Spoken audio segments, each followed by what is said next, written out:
preparação também vem sendo bem boa, né? A gente está trabalhando forte, trabalhando firme, sabemos que os resultados não estão acontecendo, mas estamos focados em tirar o Guarani dessa situação e vamos lá para tentar trazer os 3 pontos e mudar essa situação. É ter tranquilidade, né? Saber que na vida os bons momentos sempre voltam.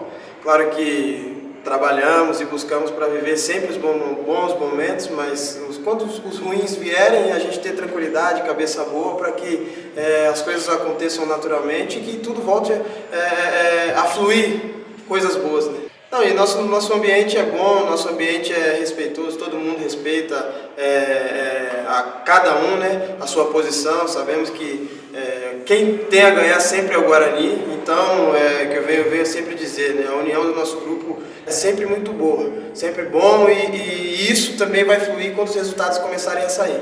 Então, a gente sabe da qualidade da equipe deles, sabemos da fase que vivemos. Vem agora de uma derrota fora de casa que foi muito difícil para a gente.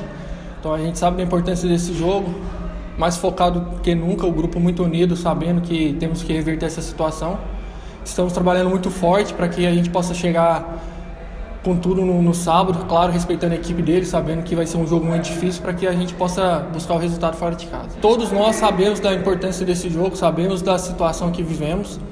E eu acho que nesses momentos a gente tem que falar menos e trabalhar mais. Tem que estar buscando sempre estar melhorando, sempre fazendo os ajustes, vendo que o professor tem para nos orientar, para que a gente possa corrigir e não sofrer mais com aquilo que vínhamos sofrendo. E saber que quando tivermos as oportunidades temos que matar o jogo.